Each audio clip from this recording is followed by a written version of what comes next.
आननं भूतगणाधिसेवितां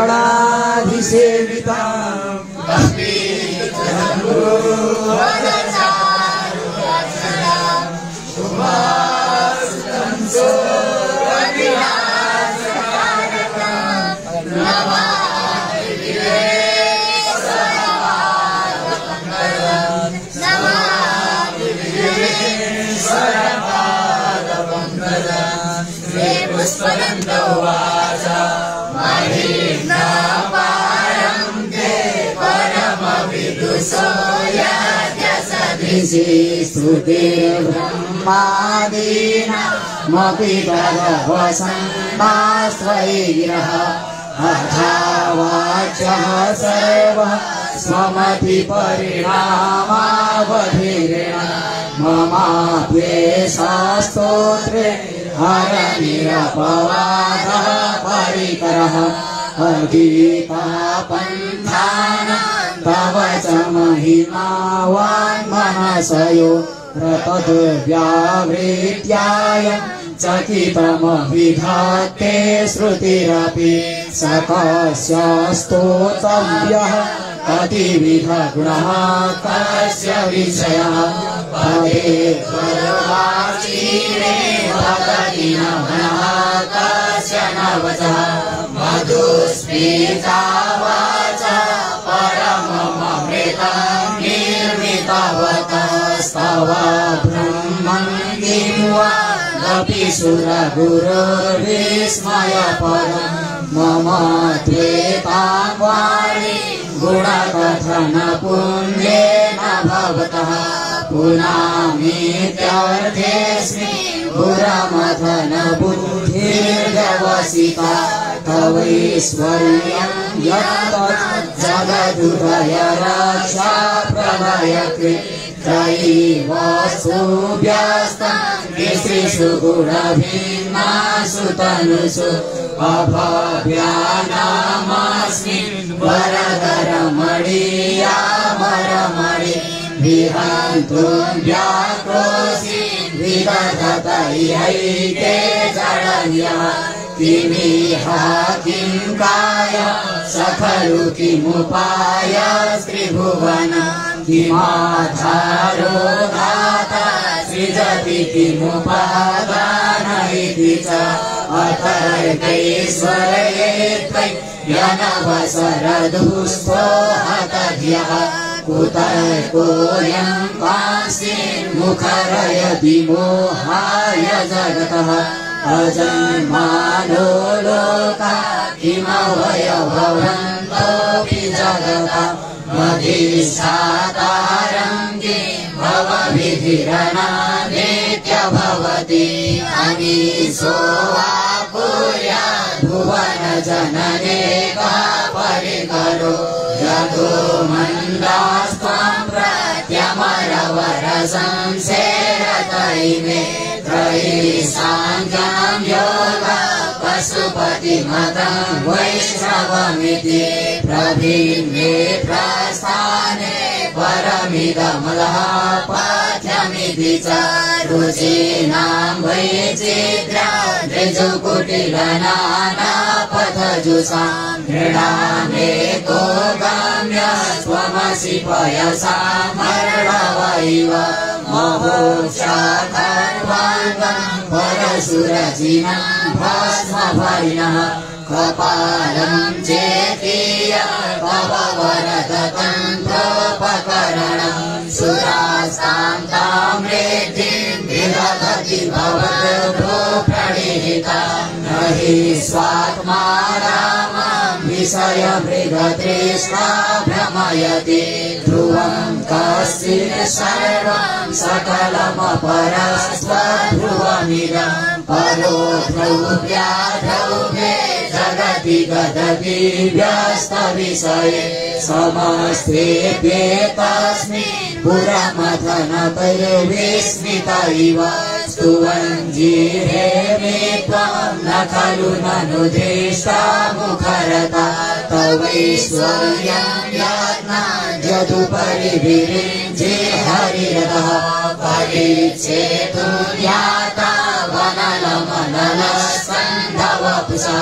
ततो भक्ति श्रद्धा भर गुरु गृहभ्यां गिरिशय स्वयं प्रस्थिताभ्यां तव किमनुवृत्तिर्न फलति अयत्नादापाद्या त्रिभुवनमवैराव्यतिकरं दशास्यो यद्बाहु न वितरणकण्डो परवशान् शिरः पद्माश्रेणी रचितचरणाम्भोरुहवहे श्रियायास्पदभाक्ति श्रीपुरहरविस्फुर्जितमिदम् अमुष्यात्वत् सेवा समधिगतसारं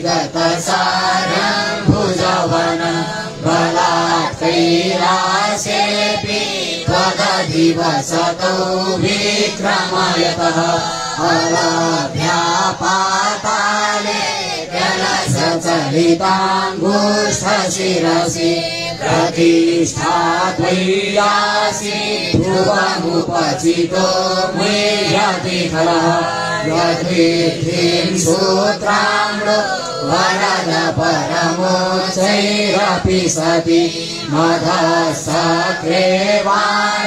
परिजनविधेयस्त्रिभुवन नताचित्रान्तस्मिन् वरिवसि परित्वचरणयोर्न कस्याहुन्नाद्यै भवति शिरसस्त्वय्यवनतिः अकाण्ड ब्रह्माण्ड क्षयसति तदेवासुरकृपा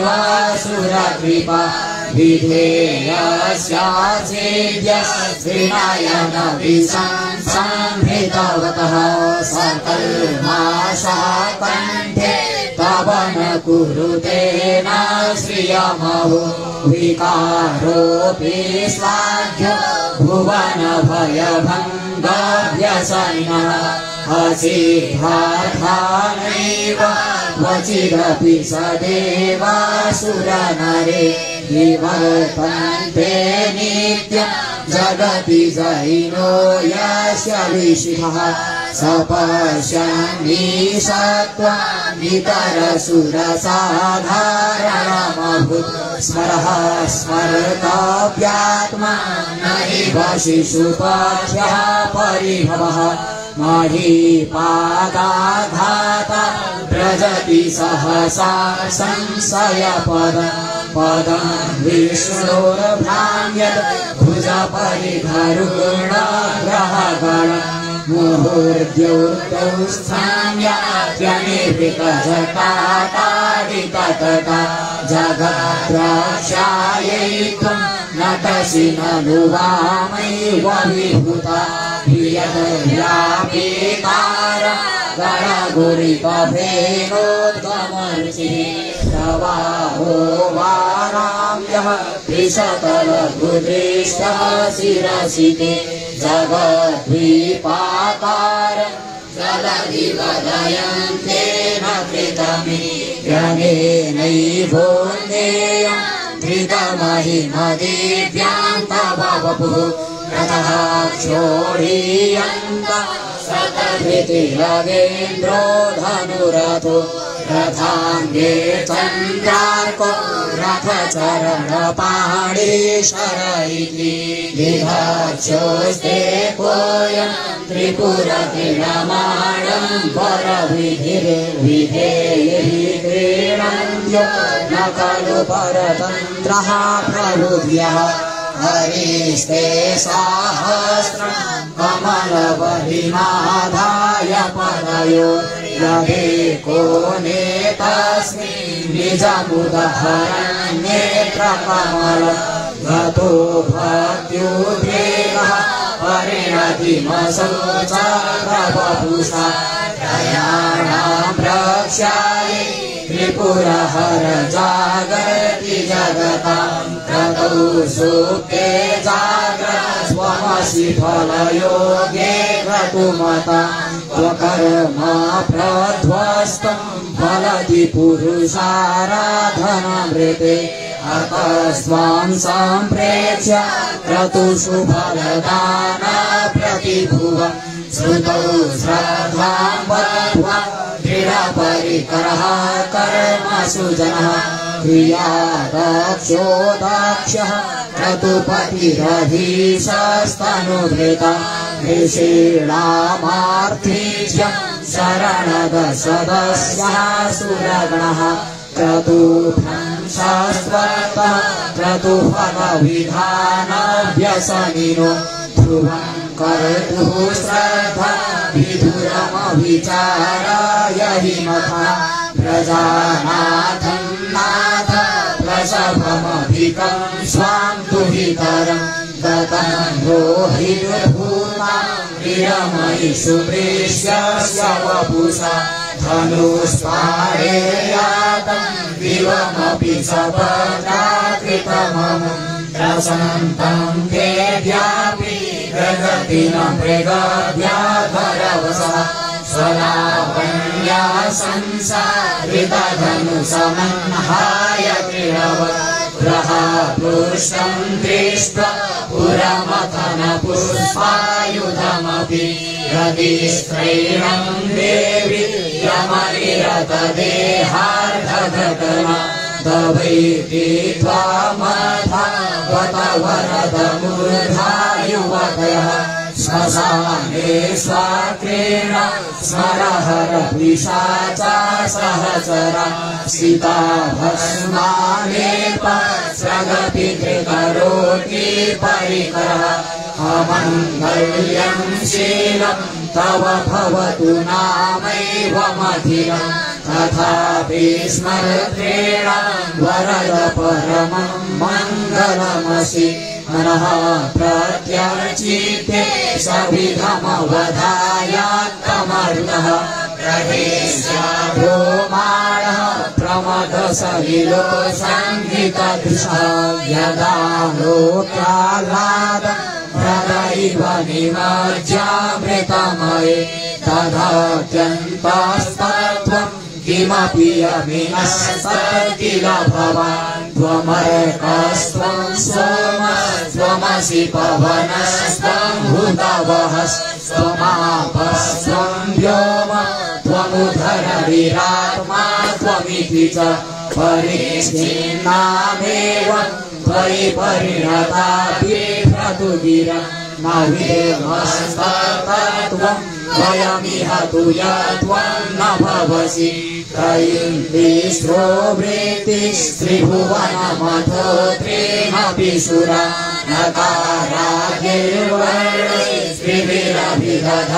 नकाराद्यैर्वर्णिस्त्रिभिरभिदधद्वीरविकृति तुरीयं ते धाम ध्वनिभिरवरुन्धानमरुः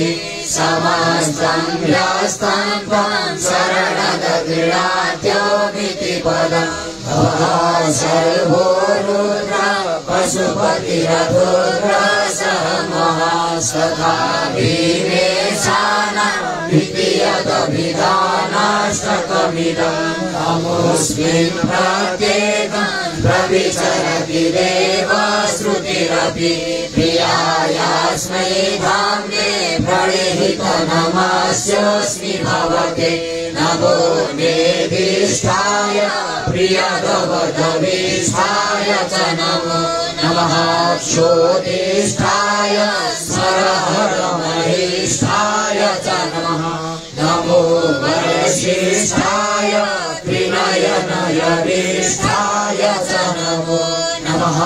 सर्वस्मै ते तदिदमिति सर्वाय च नमः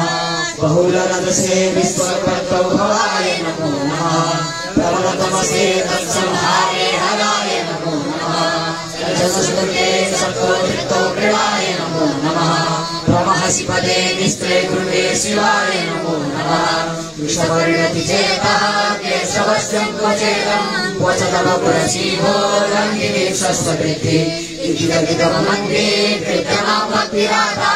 वरदकरयोषे वाक्यपुष्पोपहारम् असितगिरिसमं स्यात् तज्जलं सिन्धुपात्रे सुरतरुवरसाः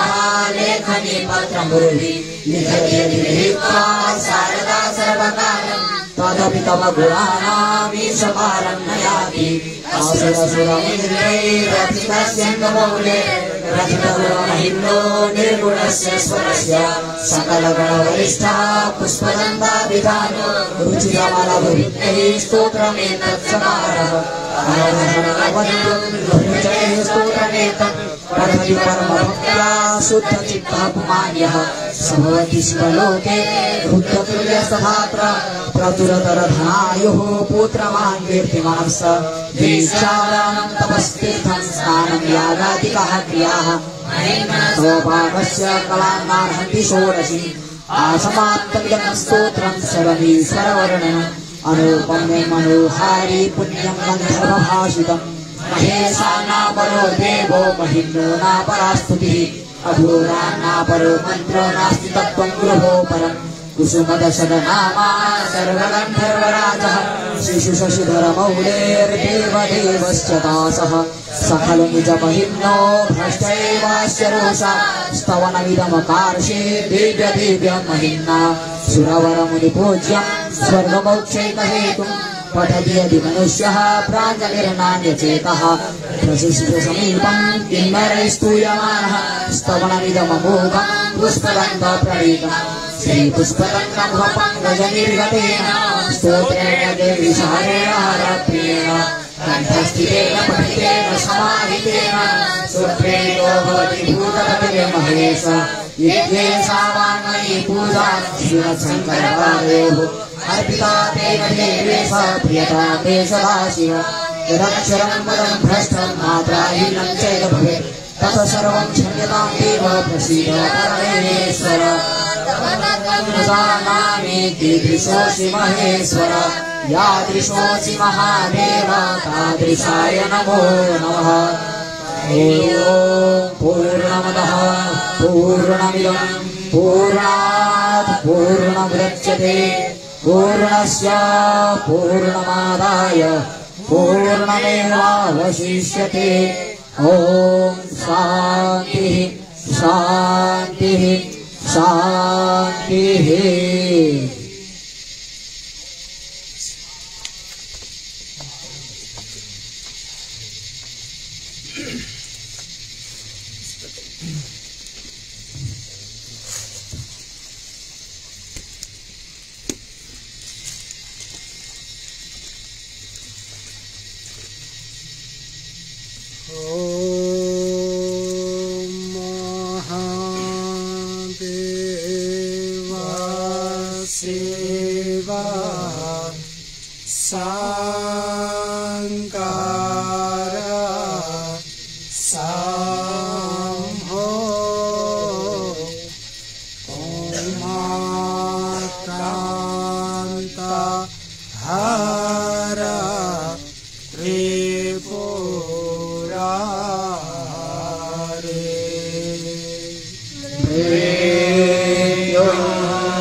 गौरी शंकरा जय शंभो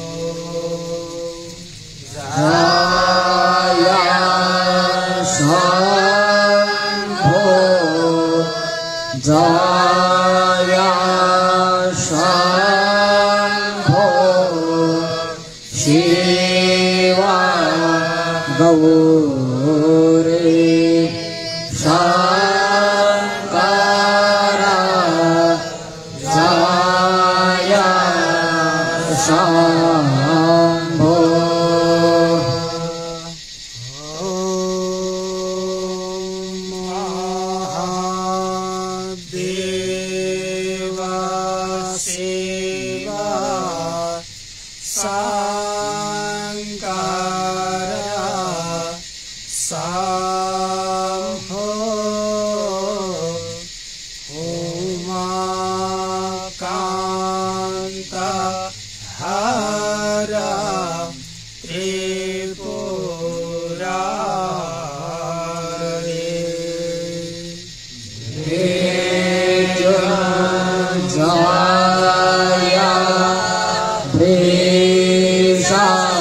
गौरी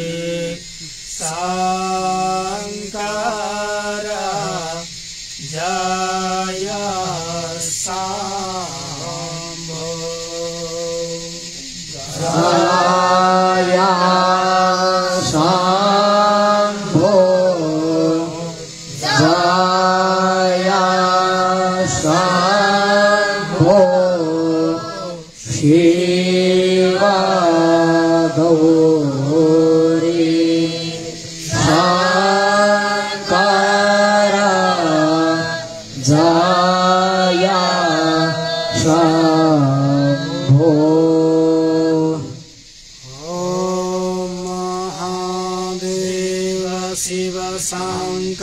शंभो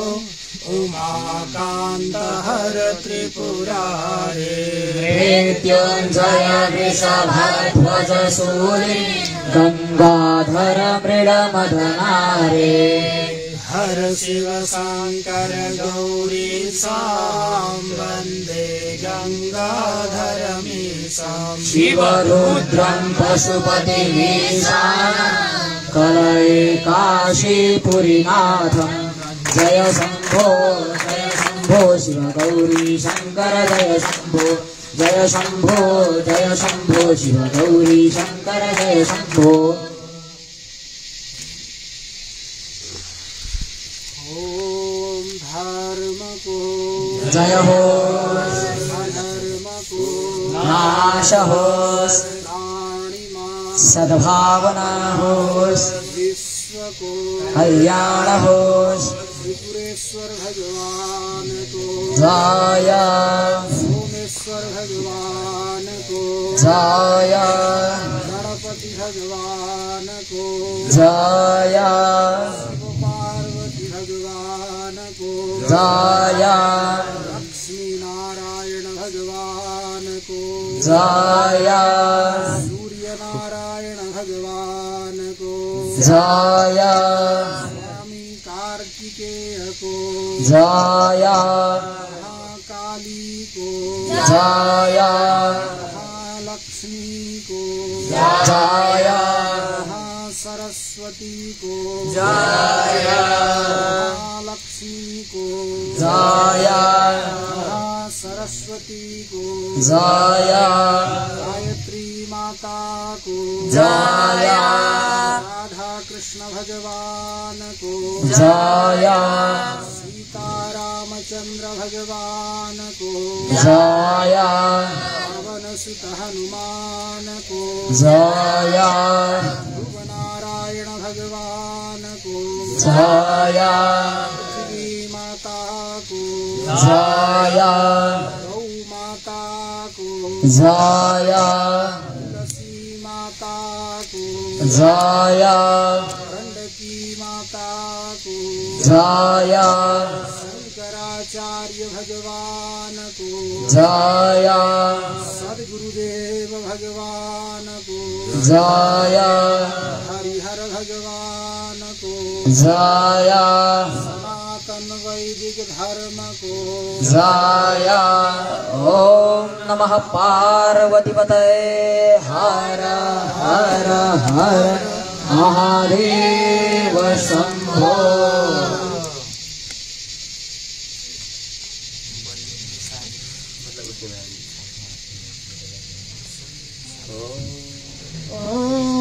वन्दे वन्दारुमन्दारमिन्दिरानन्दकन्दलम्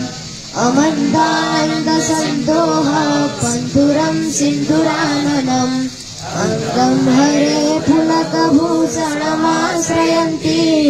भृङ्गाङ्गनेवं मुकुलाधरणं तमालम् अङ्गीकृताखिलविभूतिरपाङ्गलीला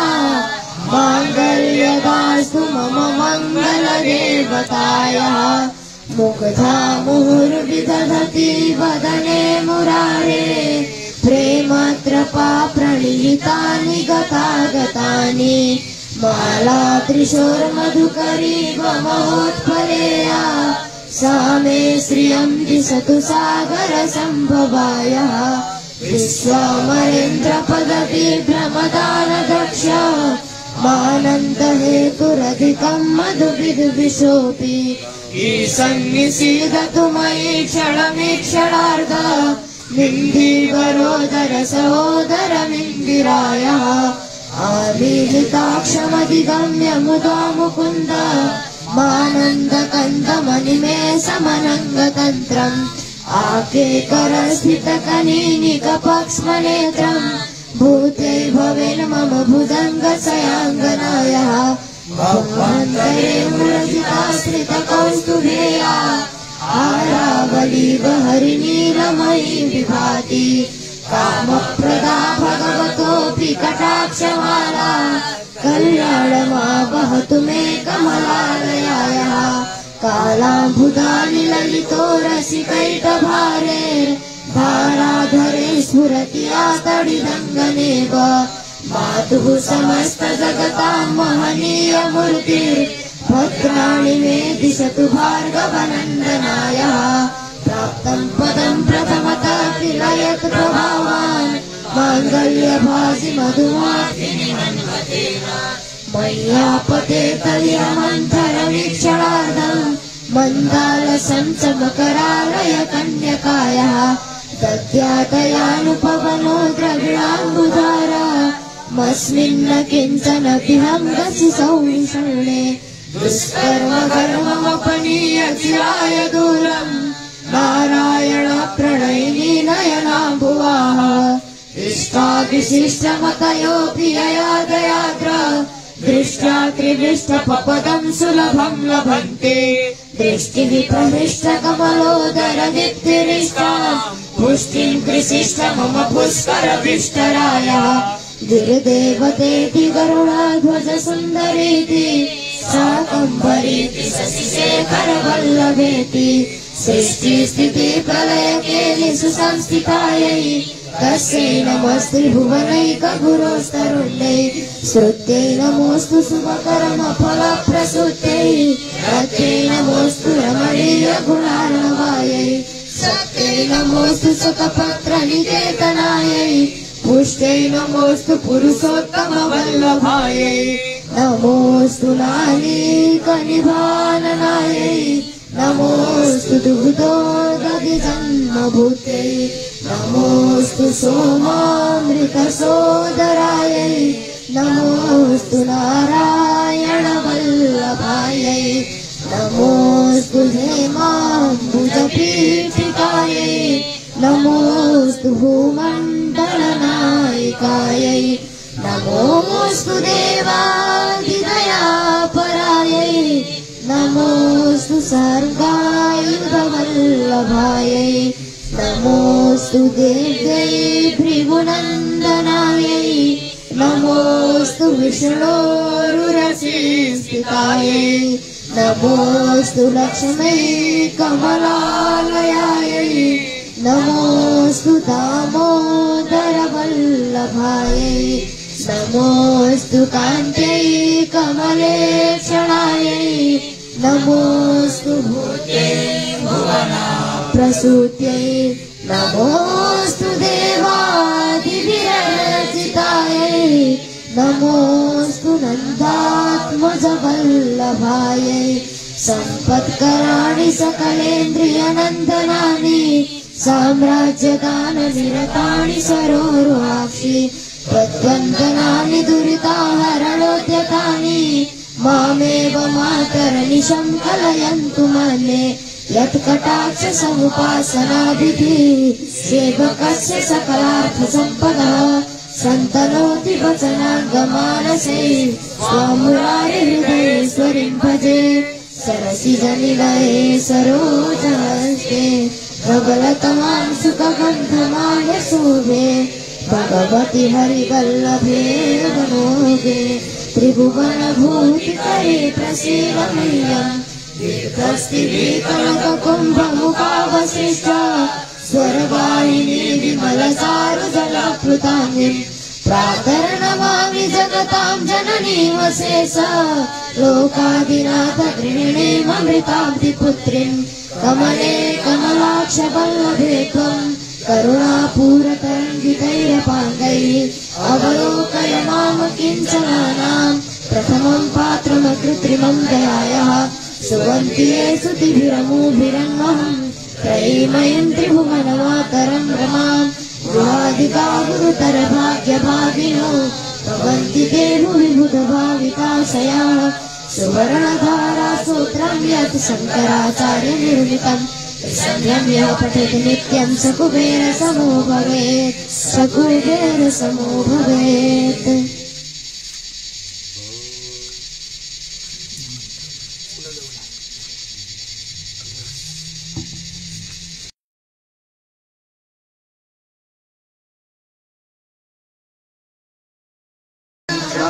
तदपि च स्तुतिमहो न चावानं ज्ञानं तदपि च न जाने स्तुतिकथा न जाने मुद्रास्ते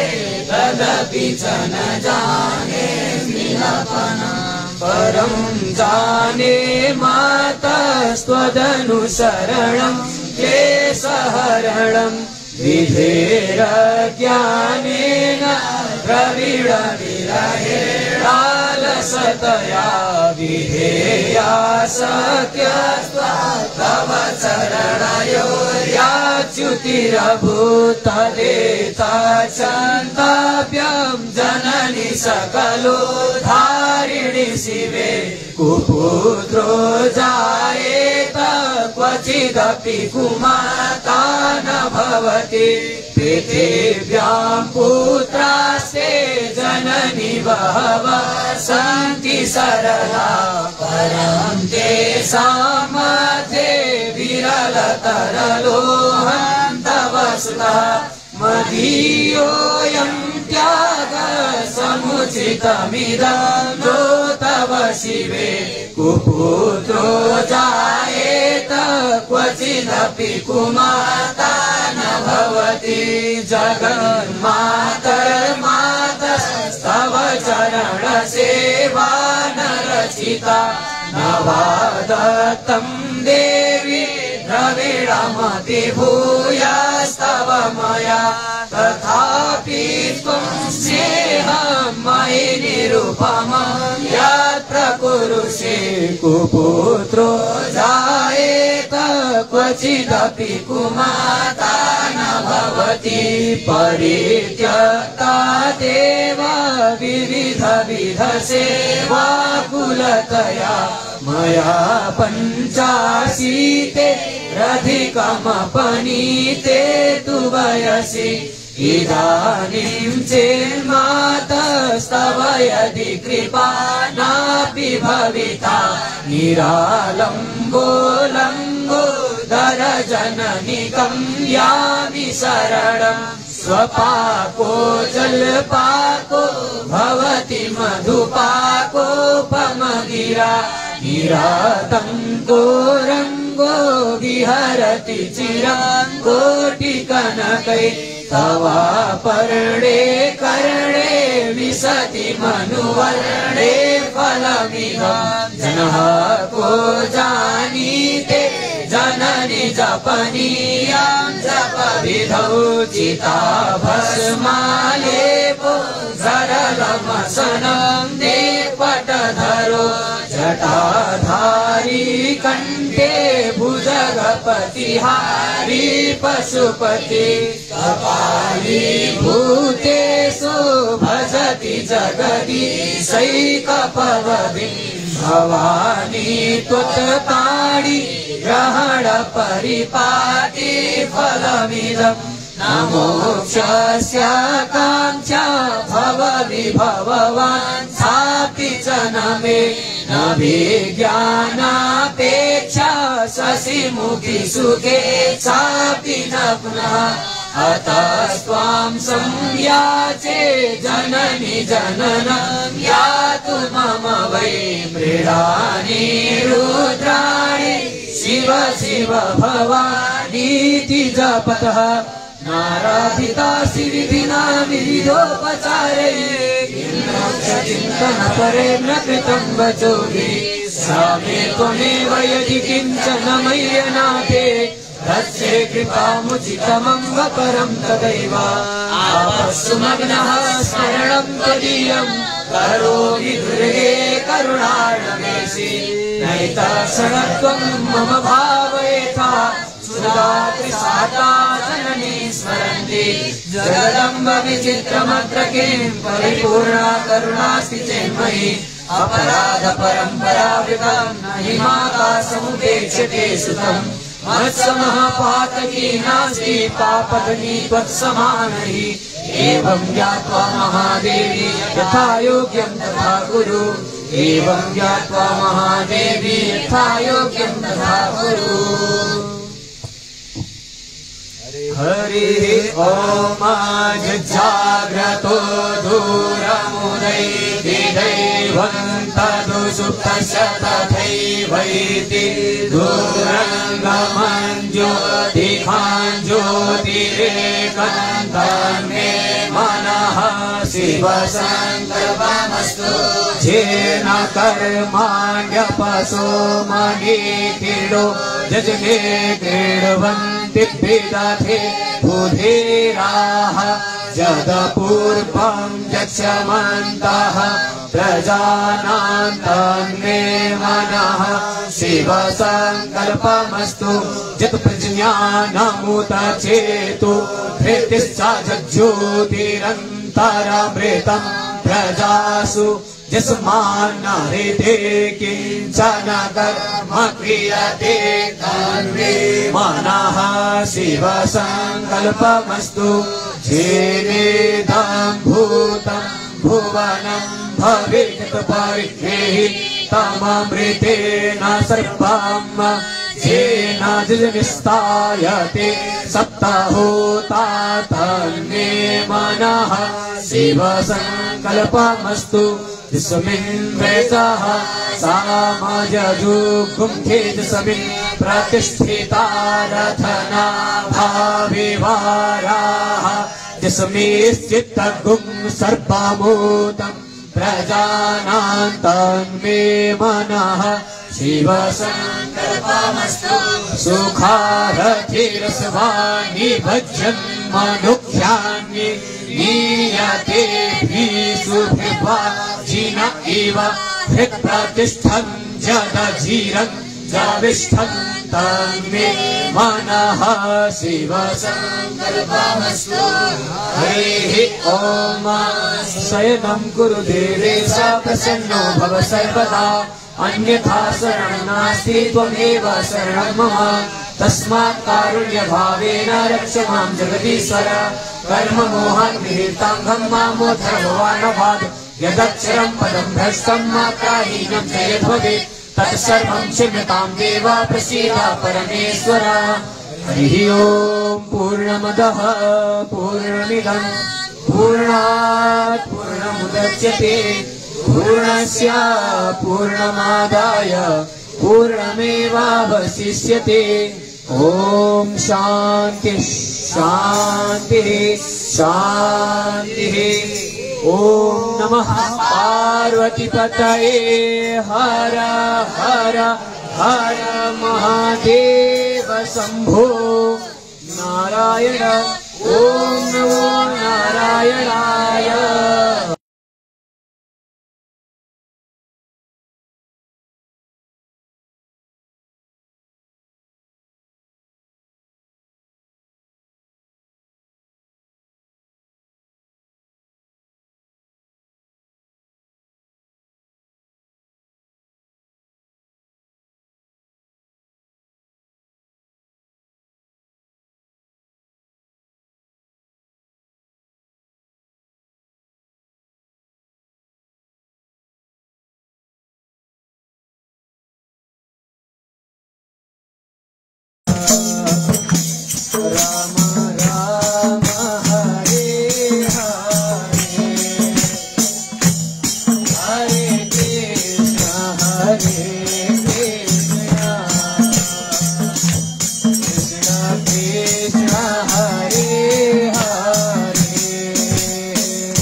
कृष्ण हरे कृष्ण कृष्ण कृष्ण हरे हरे हरे राम राम राम राम हरे हरे हरे कृष्ण कृष्ण कृष्ण हरे हरे हरे राम राम राम राम हरे हरे हरे कृष्ण कृष्ण हरे हरे हरे राम राम राम राम हरे हरे हरे कृष्ण कृष्ण कृष्ण हरे हरे हरे राम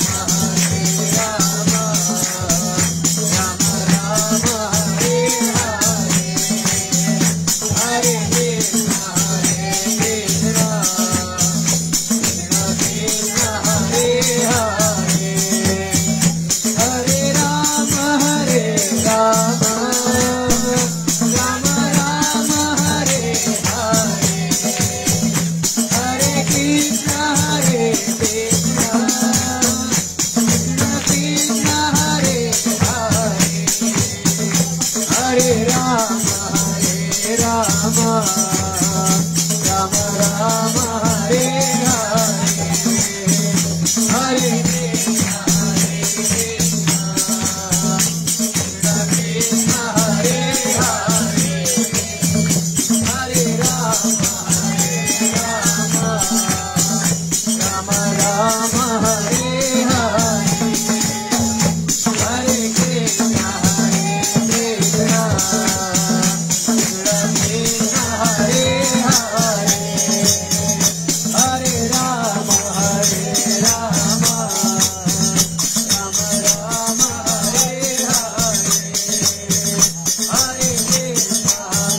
हरे हरे राम राम राम राम हरे हरे हरे कृष्ण कृष्ण कृष्ण हरे हरे हरे राम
देवी तिम्रै ठाउँमा सन्त बजे ठाउँमा सन्त बजे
घरमा भजन कीर्तन गरे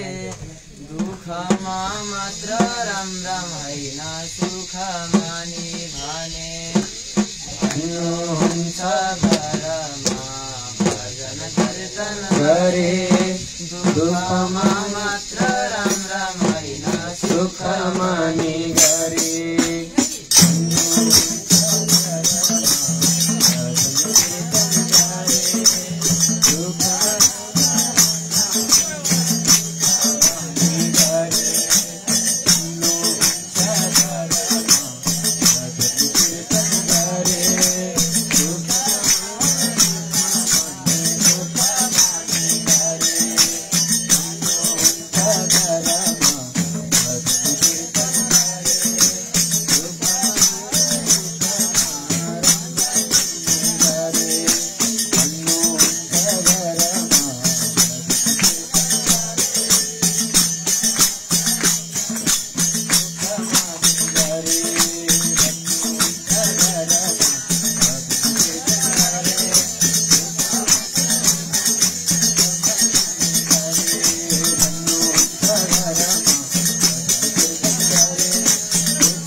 ओम नमो भगवते वासुदेवाय। ओम नमो भगवते वासुदेवाय। ओम नमो भगवते वासुदेवाय।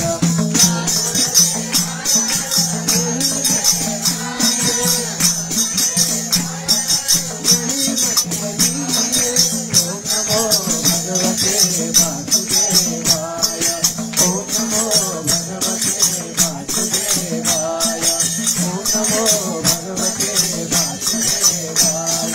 सती चले रामचंद्र लाई यही ज्ञान दिए रामचंद्र लाई यही ज्ञान दिए ओम नमो भगवते वासुदेवाय ओम नमो भगवते वासुदेवाय ओम नमो भगवते वासुदेवाय ओम नमो भगवते वासुदेवाय ओम नमो भगवते वासुदेवाय ओम नमो भगवते वासुदेवाय ओम नमो भगवते वासुदेवाय ओम नमो भगवते वासुदेवाय ओम नमो भगवते वासुदेवाय ओम नमो भारत में जुगला यही मंदिर यही मंदिर बच्चे रामचंद्र यही ज्ञान दिए रामचंद्र यही ज्ञान दिए ओम नमो भगवते वासुदेवाय ओम नमो भगवते वासुदेवाय ओम नमो वासुदेवाय ओम नमो भगवते वासुदेवाय ओम नमो भगवते वासुदेवाय ओम नमो भगवते वासुदेवाय ओम नमो भगवते वासुदेवाय ओम नमो भगवते वासुदेवाय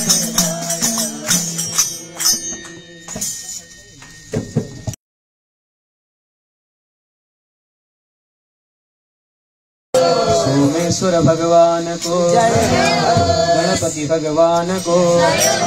महाकाली महालक्ष्मी महासरस्वती माता को राधा कृष्ण भगवान को सीता रामचंद्र भगवान को पवन सुत हनुमान को शंकराचार्य भगवान को सद्गुरुदेव भगवान को हरिहर भगवान को वासुदेव पशुपतिनाथ धाम को सत्य सनातन वैदिक धर्म को ओम नमः पार्वती पतये हर हर हर महादेव शंभो नारायण ओम नमो नारायणाय।